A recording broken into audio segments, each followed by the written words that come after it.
Šis ir 5. Davids Guetta un Emīlija Sandē ar What I Did For Love. 7 minūtes pēc 6:00. Vēlreiz labs vakar. Šeit Kaspars Mauriņš, Kristīna Kamarovska un Ines Pučeks stāst mums jaunākās ziņas, un pie Kristīnas Kamarovskas portretā kāds ir atnācis ciemos. 5 portrets. Nav tas velns tik melns, kā viņa mālēja. Aiks neizskatās nemaz tik šausmīgs par spīti tam, kad ir šausmeni tāpas. Labvakar, Aika. Čau. Aiks Karapetjans ir viņš šīs dienas viesis. Režisors, par kuru runā mēdīja, nu jau tagad ne tikai par operām, ne tikai par filmu Cilvēku tur, bet arī pēdējā filma Moža. Varbūt ar to arī mēs sāksim. Aika, par filmu ir dzirdēts, ka tā tika uzņemta 20 dienas, tāpus vesels 3 gadus un bijusi bez budžeta. Nu, tas tāds īsais, vai ne? Jā. Kā tu jūties? Mīts ir, jā. Mītiņš, PR sarakstīts. Klau, kā tu jūties? Filma gandrīz nedēļa ir uz ekrāniem. Kas noticis pa šo nedēļu tavā dzīvē? Nekas. Pilnīgi nekas. Tā ir Latvijas kino specifika, ka kino ir kinoteātros, bet nekas nemainās. Varbūt atsauksmes esi saņēmis no kādiem draugiem, paziņām? Nu, zinām, man visi draugi bija redzējuši filmu vēl pirmsrādes, bet tā es kāds recenzijas palasīt, ka ir ok, jā, normāli. Klau, vai kas tavā dzīvē notika tāds, ka tu ķēries klāt un vesels 3 gadus strādāji pie šausmas filmas? Pašam nebija jāiet cauri baigām šausmām, lai uztapinātu šo scenāriju un šos tēlus filmai izveidot? Jā, zikā, tur bija ļoti vienkārši, vajadzēja kaut ko darīt, un bija tāda pauze, tā kā cilvēkiem tur tāda neliela pauze bija, un negribēs gadu bez darba sēdēt, un es tikai izdomāju, uztaisim kaut ko bez naudām. Un pateicu producentam, producents saka, ok, tu uzrakstīsi kaut ko tādu, ko var bez naudām uzfilmēt, daram. Kāpēc šausmeni ir tā, ko var uzfilmēt bez naudas? Es sāku domāt, ka naudas nozīmē, ka ir 1 vai 2 lokācijas un daži varoņi, ko var uztaisīt. Šausmēm, principā, tā arī aizgāja. Aktieri, kā tu uzzināji aktierus? Parasti jau nav tā, ka cilvēks dikti priecīgs skriena, jā, mani nogalinās, es gribu nofilmēties tādā filmā. Kā notika tieši otrādi, visi aktieri grib. Tāpēc, ka viņam nebūs daudz jāstrādā, viņas nogalinās ātri. Tas nozīmē, ka nebūs daudz ainas, bet man galvenais aktieris ir Maks Lazarevs, kurš filmēs manā diploma darbā. Un es viņam solīju, ka es kādā filmetrāžu filmā viņu uzfilmēšu. Tad viņš bija domās cilvēkiem tur galvenā lomā, bet es tikai vienā brīdī sapratu, ka viņš nedara to. Ka viņš vairāk ir cilvēks šur. Jā, ka cilvēks šur, jā. Un viņš sākumā bišķiņ apvainojās, ka es nepaņēmu viņu cilvēkus tur, bet pēc tam jau aizgāja mums ar Možu. Kā normāli viņš jau tagad ir priecīgs, ka bija tieši Možā nevis cilvēkus tur droši vien. Aktrisē galvenās vienas no lomas atveidotājā Manta Aizupe atklāja kādā intervijā, kā filmēties vienā no pēdējām ainām, tur, kur viņa tiek nogalināta laikam. Nē, es filmu redzēju, man bail no šausmaniem. Viņa pēc tam esot vairākas dienas dzīvojas tādās šausmās. Nē, tur nav tik viss traki, ka viņi stāsta. Es domāju, ka viņi arī pārspīlē viņa stāstu. Es vienkārši viņiem neteicu, ko mēs filmēsim tik daudz. Viņa teica, ka būs tāda aina, kur tu būs, tas būs spoilers, tu būs jāizdara viena briesmīga lieta, bet es viņiem neteicu, ka viņi arī būs tāda šausmās tajā ainā. Mums vajadzēja ļoti ātri uzfilmēt, jo aina bija diezgan gara. Tā ir filmas pēdējā aina. Un vispār tā bija pēdējā filmēšanas diena, tā kā mūsu filmē. Ko tā arī aktieris atnāk priecīgs tāds? Viņam jātēlo šausmas, viņš atnāk tāds priecīgs, un tu nevar vajag pazemot. Tu pazemot? Jā, vajag cilvēku pazemot, un viņš sāk strādāt. Nopietni. Gandrīz. Un tad viņš sāk raudāt pie īsta. Jā, tieši tā arī bija. Klau, režiju tu esi studējis nevien Latvijā, es mācījies arī Parīzē nedaudz. Atgriežoties atpakaļ vispār sanā tādā pagātnē, varbūt tavā bērnībā, vai tev jau arī toreiz patika, spēlēties ar mašīnām, radīt scenārijus, radīt ainas, varbūt spēlēties ne tikai ar mašīnām, varbūt ar lēlēm un cilvēkiem un iestudēt kaut kādas lietas. Pastāst par savu bērnību. Ar māsu lēlēm es spēlējos, jā. Mans tēvs domāja, ka es nebūšu iztais vīrietis. Ar lēlēm spēlēm. Bet īstenībā nebija viss tik interesanti. Tur vienkārši...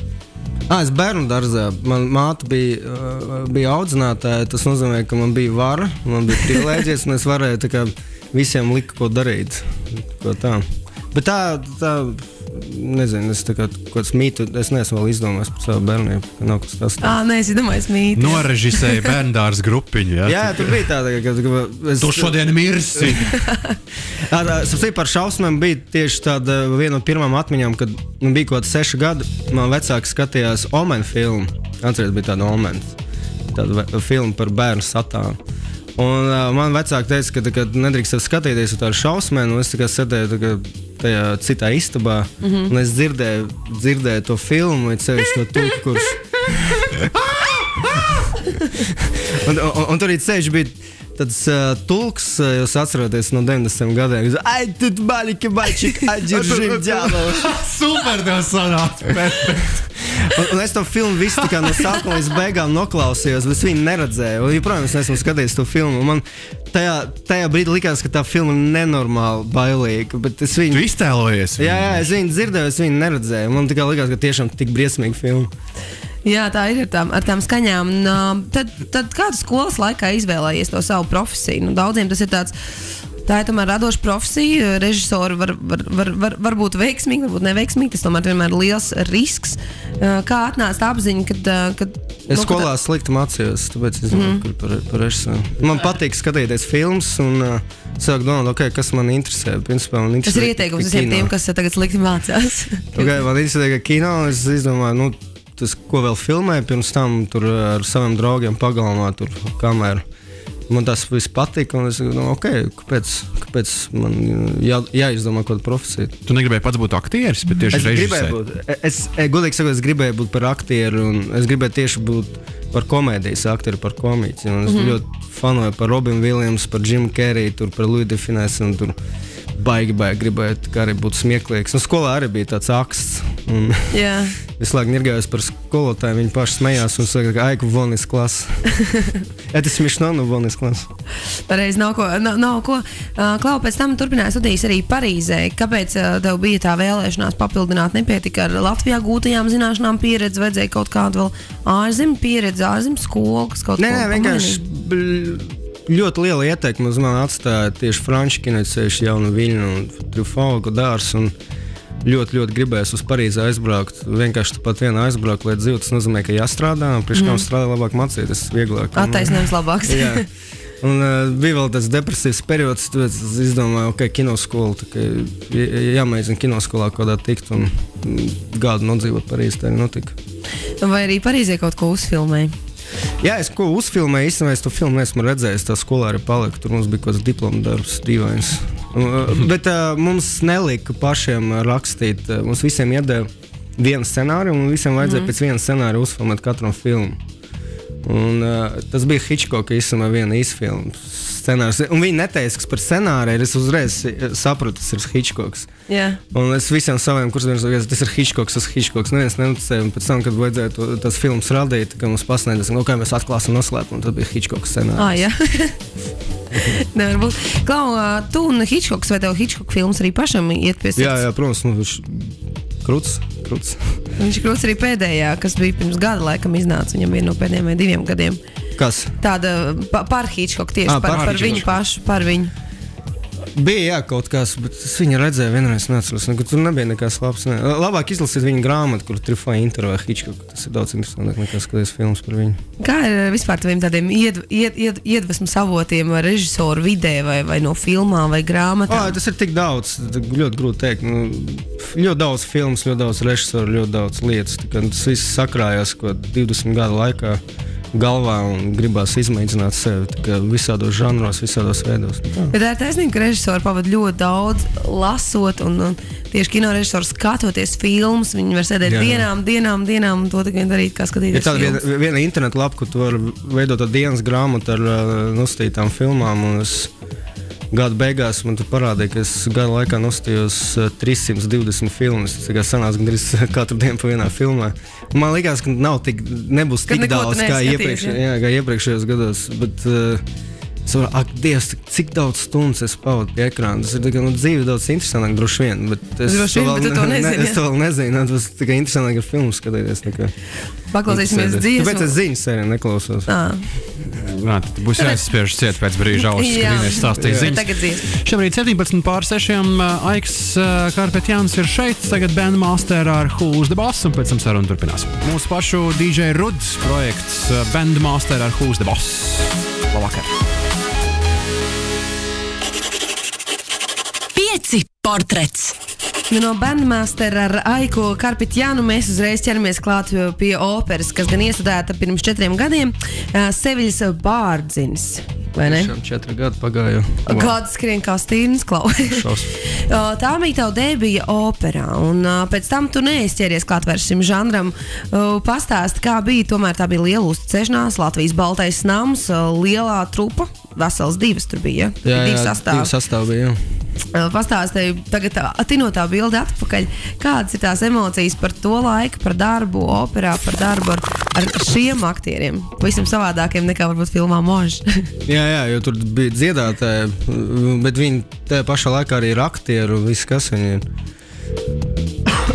Es domāju, ka... Kā es netrīcēju? Nē, vispār nebija bail, tāpēc, ka nebija ambīcijas vispār operā. Es nekad savā mūžā nebūtu iedomājies, ka es taisīšu kaut ko operā. Kā tev notika? Tev uzrunāja Žagars? Jā, Andrejs Žagars. Bet tas bija smieklīgs stāsts, jo Andrejs bija uzaicinājis jaunus māksliniekus, lai viņi pilās tādā nelielā konkursā, lai viņi izlās vienu operu un sagatavo tādu koncepciju vizuālu. Un man viena laba draudzene, Kristīna Kursīša, viņa man piezinīja, saka, nāc arī. Es saku, kā es nesmu mākslinieks, es nemāku zīmēt, ko es tur viņam parādīšu. Viņš saka, nekāds izvēlēs. Es izvēlēs vienu operu, atnācu, tā, tur mākslinieki sēž, katrs stāsta kaut ko. Un pēc tam es pēdējais, es saku, es nesmu mākslinieks. Nu labi, pastāsti tad. Un es tikai tur izstāstu par vienu operu, kā es tikai redzu, ka varētu viņu uztaisīt. Un Andrejam Žagaram ļoti patīk. Viņš saka, man tavas idejas patīk, es gribu, lai tu uztaisi iestudē mazajā zālē. Un tad pagāja kāds laiks, tur gatavojos tajā mazajā zālē, ko taisīt, un pagāja kāds pusgads, man liekas, un man piezvanīja, pateica, ka Seviļas Bārdziniem bija ieplānota pirmizrāde 2011. gadā, un viņam nav režisora. Un viens mēnešu laikā izdomāšu tādu koncepciju, kas viņam patiks, es viņu man iedos. Es mēnešu atnācu, viņam izstāstīju to koncepciju, parādīju skices un tā tālāk, un viņi teica, labi, taisa. Un tad uztaisa. Baigi vienkārši stāstīt. Bet tas tomēr arī bija tāds diezgan liels budžets, liels darbs ar ļoti lielu komandu. Pastāsti par to sadarbību ar visiem cilvēkiem. Nē, tu nav ko stāstīt. Vienkārši tu sagatavo mājās mizanscēnas, tu izdomā, kur stāvēs un kurā brīdī aizies uz turieni, paņems roku un aizies uz turieni. Vienkārši izdomā mizanscēnas, atnāc un izmēģini kādas lietas, ko tu esi izdomājis nestrādā, tad tu uz vietas pārtais, kādas lietas kā paliek. Nu, kā tā. Vienkārši, Kā tu vispār savā dzīvē uztver kritiku? Labu kritiku mēs visi pieņemam, bet kā ir ar tādu tiešām tādu varbūt konstruktīvu, varbūt tādu pa punktiem kritika? Tomēr, redz, klasiskā auditorija, klasiskās mūzikas un operas auditorija ir diezgan tāda specifiska, diezgan snobiska varbūt. Kā tu uztvēri kritiku, kas gāja tavā virzienā? Es neuztveru tādu kritiku, kas runā un kritizē par režisoru lēmumiem. Ja? Es izdomāju, ka es taisīšu tādu izrādu vai tādu filmu, viņš iztīsies tā, un par to man kritizē. To es vispār neuzsveru par nopietnu kritiku. Es uzsveru nopietnu kritiku, kad kritizē par kādām lietām, kas neizdevās filmā. Un tu pievērš uzmanību, vai tu varbūt arī pats zini savas kļūdas. Tu redzi, ka profesionāls kritiķis ir ieraudzījis to un uzrakstījis par to. Un tu kaut ko iemācies, tu nezināji par to. Un tāpēc es, piemēram, sakarā ar Možu, kad man kritizē par to, ka tur tā narratīva nav, tur scenārija nav, es tu vispār neuztveru nopietni, ka es neuzskatu par tik lielu idiotu, ka es nezinu, ka man tur narratīvais nav. Tas ir mans lēmums, ko es pieņēmu, un tādu filmu es gribēju uztaisīt, un par to man nevar kritizēt, var kritizēt par citām lietām. Var uztaisīt paši savus filmus. Nē, var pateikt par kādām lietām, kas neizdevās, bet nevar teikt, ka tur nav narratīva, tāpēc tā un tā. Kas ir narratīvs? Piedod. Kur ir stāstoši, ļoti stāstošā veidā, tas ir sižets ir pirmā vietā, teiksim, tā. Man tur sižets nav pirmā, man tur forma ir pirmā vietā, un par to man kritizē, paldies Dievam, ka nebija tik daudz kritikas par to, bet es dažreiz dzirdu savā sevišķi Latvijā, ka tur nebija scenārija, vai tur nebija stāstu, bet nevar to teikt, tāpēc, ka cita lieta ir slikts stāsts un slikts scenārijs, tā ir cita lieta, par ko var kritizēt, bet ja nav stāsts, nozīmē, ka es tā gribēju. Runājot par Možu arī vēl atkal atgriežamies jau atpakaļ. Filmu savu pirmizrādi piedzīvoja daudzos ārzem festivālos. Kā notiek filmas virzīšana, teiksim, tā ārzem tirgos? Skaidrs ir par mūziķiem, kas braukā uz konferencēm, spēlē. Kas notiek ar filmām? Ar filmām šausmas, kas notiek. Tu uztaisi filma ir gatava, pēc tam tu meklē ārzemēs sales agents. Tā kompānija, kas nodarbosies ar to, ka viņi izplatīs tavu filmu pa festivālu un atradīs distributors. Tas vēl nenozīmē, ka tev ir distributors. Ir vienkārši tu esi atradis cilvēku, kas pārdos tavu filmu. Un pēc tam, ja viņi dabūs distributoru, tad viņi pārdos to filmu tom distributoram. Tas distributors, kuram būs tiesības, piemēram, Spānijā vai kādā reģionā, rādīt to filmu 3 vai 4 gadu laikā, viņš to darīs. Kā viņš to darīs, mums nav nekāds sakara ar to. Otra lieta ir festivāli, kur tev nav nekāds, tu vienkārši sūti pa festivālu, un tu tiec kādā labā festivālā, un tur tevi atrod. Tas ir otrais ceļš, kas ir, arī ir tā, ka tas, ja pat tu esi lielākā A-klases festivālā, kā Kalnas vai Berlīna, tas vēl nenozīmē, ka tu dabūsi distributoru, bet, protams, iespēja ir daudz lielāka. Tas tomēr tāds novērtējums. Jā, tu esi, ka uz plakāta ir tas logo festivāla, un vismaz viņam ir kāda motivācija un iemesls, kā viņi var pārdot to filmu. Tu esi, ka tur nav nekāds slavena aktieri, režisors nav slavens, kā mēs pārdosim to filmu? Ok, viņš ir bijis Kalnās vai tur kādā citā festivālā, ja? Un tad tas ir daudz vieglāk, ja bija tā A-klases festivāls, nozīmē, ka tā filma ir laba. Kā tev gāja ar Možu ārzem festivālos, jo diezgan uz daudziem šausmu festivāliem filma tika iesniegta, un kaut kur lasīju arī interviju, kā tev bija ļoti interesants sarunas ar režisoriem, kur uzņēmuši tādas pamatīgi budžeta filmas, un tu esi sēdējis tur kā 1:1 līdzīgs ar bezbudžeta filmu, kur ar tikpat labi tika novērtēta. Tā žanru festivālos nav šausmu žanru festivālos parasti viss tā atmosfēra nav tāda viņa formāla, kā, piemēram, autorkino festivālos. Tur nav tā kā sadalīta visi tie režisori tā kā kādās slāņos, piemēram. Un tur viss tā kā kopā tusē, kopā pavada vairāk laika, un tur tie visi festivāli notiek nenormāli ārprātīgā veidā. Tas ir tik interesanti, kā tur viņi izdomā visus tos tusiņus. Piemēram, bija Fantastic Fest, kas ir Amerikā lielākais žanru festivāls. Tur bija tāds tusiņš, kur uz boksa ringa cīnījās producenti ar kādam aktieriem vai citam režisoriem. Viņam vienkārši vajadzēja pieteikties iepriekš, un kāds sauc kādu otru uz kaut kā reāli kavās. Piemēram, tur bija festivāla direktors, viņš kavās ar ko? Viņam bija kautiņš. Viņam bija ar BitTorrent īpašnieku. Un tur bija reāls tas kautiņš un tas BitTorrent džeks, viņi piekāva normāli. Un teica, ka šitā ir noteikti mūsu biznesē. Šis ir labs. Tā kā jāpadomā pirms iesniedz savu filmu vai vispār doties uz tiem festivāliem. Nē, vajag obligāti. Es tagad visiem saviem draugiem saku režisoram, obligāti uztaisīt žanru filmu, vienkārši pabraukāt, tagad izbaudīs. Es pirms tam, kad cilvēkam tur ceļoju par šitām autorkino festivāliem Eiropā, man vienā brīdī tā vienkārši sāka riepties visi tie festivāli, likās, ka tik garlaicīgi, ārprātīgi, snobiski, tālāk.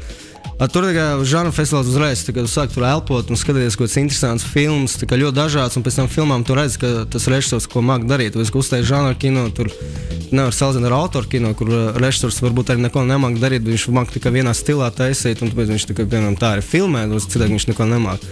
Tur tā nē, tur žanrā tur ir savas spēles noteikumi, un tu redzi, vai džeks reāli māk ko darīt vai nē. Vai arī pats redzēt kādas labas filmas, labas iedvesmas, kuras atvestu, nezinu, uz Latviju atpakaļ priekš savām filmām, vai kādas iedvesmas varbūt kādai teātra izrādē vai tā? Nē, es par iedvesmām nedomāju. Man nekāda nav iedvesmas. Centīsimies viņu smelties Ineses ziņās, lai turpinātu sarunu jau pēc tam. Līdz tam vēl dziesmām. 5. Šī, protams, ir Sia ar Elastic Heart. 5 LV un 5 brauc, un portrets arī visus sauc. Mauriņš dzejnieks. Ir. 5 portrets. Šovakar portretā mēs sarunājamies ar Aiku Karpetjānu, režisoru, kuru jau daudzi no jums noteikti ir paspējuši novērtēt, kas nesteidz uz filmu Mož, kas šobrīd uz ekrāniem visā Latvijā. Bet aizkadrā jau sākām runāties par to, ko Aika tu dari ikdienā. Skaidrs, filma, ja top 3 gadus, nav jau tā, ka visus 3 gadus tikai 20 dienas strādā. Ko tu nodarbojies ikdienā? Jā. labs jautājums. Bez tās filmas, kad Tiekos ar draugiem. Dažreiz iedzeru ar draugiem. Patīk papļāpāt. Neko īpaši nedēļ. Tev nepatīk iet uz teātri? Nepatīk iet uz teātri, nē. Tik tālāk no kultūras labāk. Kāpēc tu nelaidi to teātri? Nē, viss ir kārtībā ar teātri, ar mani nav. Man ir problēmas, un teātrim nav nekas problēmas ar mani. Vienkārši es tajā brīdī, kad es atrodos vienā telpā ar pieaugušiem cilvēkiem, kuri pārģērbjās un saka, ko tur man tēlo, es tajā brīdī vienkārši nesaprotu, kas notiek. Tiešām šie cilvēki ir vienā telpā ar mani, un viņi izliekās, ka viņi nav tie, bet viņi kaut citi cilvēki. Ar to visu man ir baigās problēmas. Es nevaru uztvert vienkārši nopietni to visu, kas notiek. Bet tas nenozīmē, ka teātris ir slikts. Tīri ar tām sabiedrības tām saucamajām normām un to, kam ir jābūt, tev tas īsti nepatīk. Ja? Nē, man vienkārši nepatīk. Ar kino ir tagad, ka kino tev pasaka, tā ir realitāte, un tad, ka tas viss notiek reālā pasaulē. Un, ja tam tu tici, tas nozīmē, ka viss ir kārtībā ar filmu. Ja tu tam netici, tas nozīmē, ka tur ir problēmas. Ar teātri tu nevari ticēt, ka tas notiek reālā dzīvē. Bet tas notiek reālā dzīvē. Tas notiek reāli vienā telpā ar tevi. Bet tu saproti, ka tas viss tikai ir kaut kāda spēle. Es nezinu. Man pagaidām jāmaina kaut ko savām atricē, un tad būs labi. Varbūt tieši nav jāmaina un jādzīvo tālāk. Varbūt, jā. Es futbolu skatos. Es ļoti liels futbola fans esmu. Es ļoti daudz skatos futbolu. Par ko tu slimo? Zini, kā prasa. Par ko tu slimo? Tā vecāka prasa. Par Londonas Arsenālu es slimo. Kā viņam iet? Tā arī labi. Mēs šodien lasījām īstenībā ziņas arī, ka tur iet kā iet.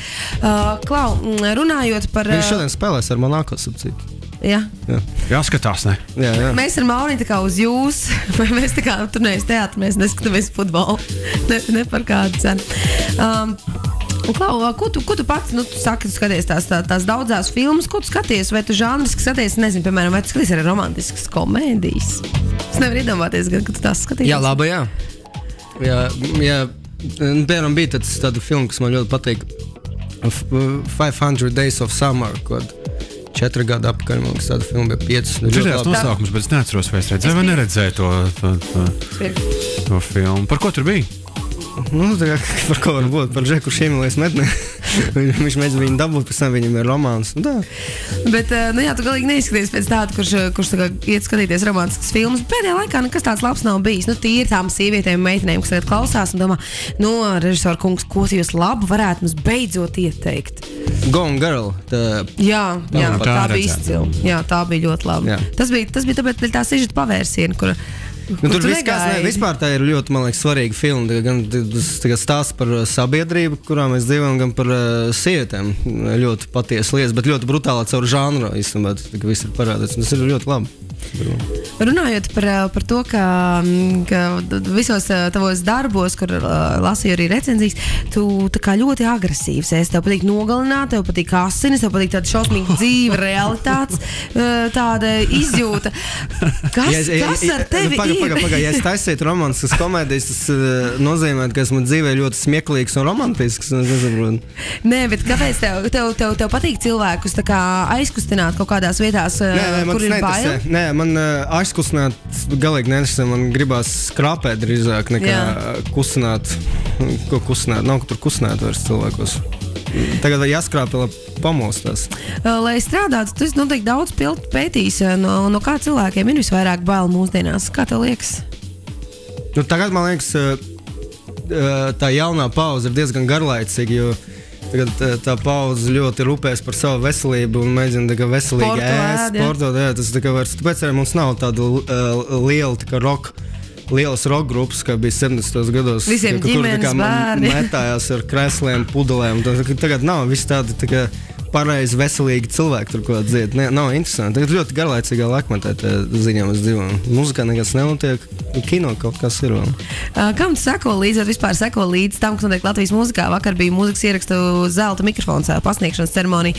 Vai tu vispār seko, vai tu klausies kaut ko no tā, kas notiek Latvijas mūzikā? Nē, godīgi sakot, vispār neklausos, kas notiek Latvijā. Zini, kas ir Dons? Zini, jā. Kāda viņa populārākā dziesma, zini? Nē.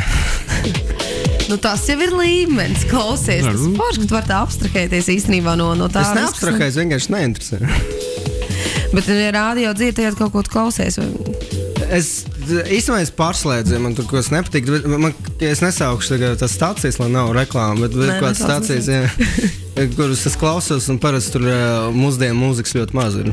Bet tev patīk vairāk tāds smagais vai instrumentālā mūzika? Džēzu klausu, man ļoti patīk džēzu. Es kādreiz spēlēju klarnetu, un man ļoti gribēs par džēzmēnu. Man ļoti patīk klasiskā mūzika, man ļoti patīk hip-hops, raps, man ļoti patīk rock mūzika. Man ļoti dažādi. Man vienkārši ir kaut kāds grupas, kas man ļoti patīk, kuras es klausos jau vairākus gadus, un esmu viņiem uzticīgs. Piemēram, kā Wu-Tang Clan, es ļoti uzticīgs, es tikai mēģinu viņam sekot līdzi. Mēs pasakosim līdzi tagad tam, kas ir uz Mauriņa līnijas, un tad jau dosimies. Sābienu, un tad citu mums arī būs vēlāk, tā kā arī tāda muzikālāka daļa, jā. Dziesmiņas. Priekš tevis. Jā. Ir bez 13.7. labvakar. Kas Sēbiena ar Bau ir bez 10.7. vakarā. Kāds raksta, ka esot Aikam balss līdzīgi Sokolovam. Vēl Zani raksta, Aiks ir mans sapņu vīrietis Twitterī. Laikam pēc sākot, Aiks visu kaut ko stāsta, viņi to ir sapratusi, ka tā tas esot. Jā. Sapņi. Jātais acis ciet un jāturpina sapņot, jo Aikam ir greizsirdīga draudzene. Esot dekurpuzrīka. Dabūs mice. Tālāk, ejam tālāk. Ejam. Turbo jautājumi. Aika, uzdošu tev 5 jautājumus. Tev ir jāatbild vienkārši uz šiem jautājumiem, tāpat kā uz pārējiem visiem šovakar. Kas tev garšo vislabāk? Dolma. Jā, Dolma. Kā tu vari nezināt? Kas ir dolma? Nē, tu vislabi, ejam tālāk. Otrs, kāda ir tava pēdējā mīļākā izlasītā grāmata? Tagad es lasu Hawks, un Hawks man ļoti patīk. Hawks. Nāc dzirdējis? Tas par režisoru, jā. Kurš no Latvijas mūziķiem vakar zelta mikrofona ceremonijā ieguva visvairāk? Neko nezinu. Instrumentu, tu teici, ka instrumentu bija. Jā. Kas ir? Instrumentu un Dons 3-3, tur tāds balss līmes bija. Kas ir pirmā lieta, kur tu pamani svešā cilvēkā, kad viņi pirmoreiz ieraugi? Kurps. Ļoti interesanti, kā sieviete. Tā vienmēr vīrietim nopietni kurps. Tā dara sieviete. Tā raksta sieviešu žurnālos. Tāpēc man nebija tik daudz sievietes droši vien. Vai kādreiz varētu tapt tava filma, multfilma bērniem? Jā, mierīgi. Tu iedomājies sevi arī šajā žurnālā? Forši. Tagad iesim tālāk. Mūzikas kaste. Mūzikas kaste. Kas pēc atskaņos 5 dziesmas, tev jāuzmina vai nu izpildītājs, vai nu jāpadungo līdzi, vai nu vārdi. Un šo varētu būt nedaudz sarežģīti. Viņš tikko te stāstīja, ka no latviešiem tagad Iepazīsties Carnival Youth, Brown Eyes and All the Rest. Vakar ieguva balvu kā gada debija 2014. gadā. Apsveicam. No šo varbūt tā kā varētu kaut kur būt dzirdēt.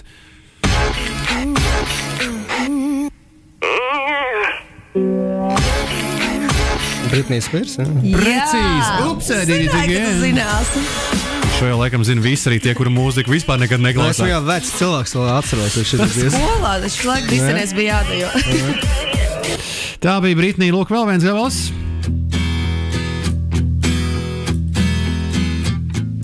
Intro. Skaisti ģitāri. Pagam neko. Patīk tālāk? Nē, gitāru zinu, visiem gitāru. Tūlīt jau būs pirmie vārdi jau.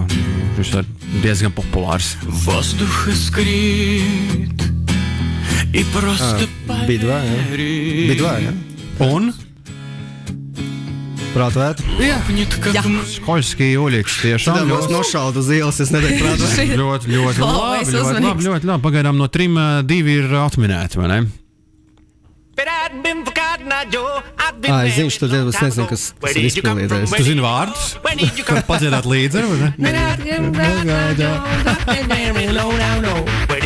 Šis ir no vecajiem labajiem. Es šodien uzzināju, tas ir Rednecks. Jā. Cotton Eye Joe. Rednecks, jā. Nu vēl viens tāds, kur varētu tā kā varbūt kaut kur. Šodien mēs uzzinājām interesantajā ziņās, ka šiem ir gaidāms arī jauns albums. Tas iznāks marta sākumā, bet vispār grupa no 90. Populāri bija 90. Nē, bet labs minējums. Tā es bišķi... Šī gan nav tā pati populārākā viņa dziesma. Tik zinām dziesmu. Šis Ace of Base. Precīzi, Jā. pēc iedomājies, viņam būs jauns albums. Varbūt noderēs kā skaņu celiņš no kādā nākamajā filmā. Šausmenē. Es vēl beidzu, jā. Atpakaļ pagātnē. Šausmenē. Runājot par tavas filmas Možs šausmu skaņu celiņu, tad mēs ar Kristīnu pirms raidījuma arī runājām, un mums ir tāds Sergejs Timoņins, kinoblogeris, kurš nāk pie mums piekdienās stāstīt par jaunajām filmām, un viņš arī stāstīja, ka tavā filmā esot ļoti labs skaņu celiņš, kas tieši pastiprinot visu tās šausmu sajūtas airijā.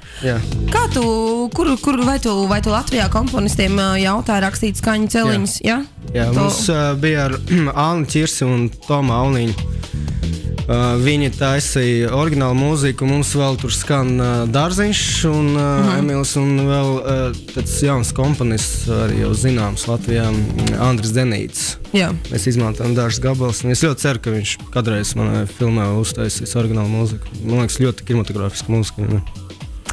Aika uz kinematogrāfiskas mūzikas nots gan drīz. Mums ir šī saruna arī jābeidz. Gribu teikt lielu paldies, ka atnāci un pastāstīji vairāk par sevi, par savu filmu. Kā saka, labie vārdi par to, ka tomēr tik slikta mūzikas kastē nemaz negaila, lai gan tu teici, ka tu neko neklausies, pasies, būtu iegūs Gris balvu.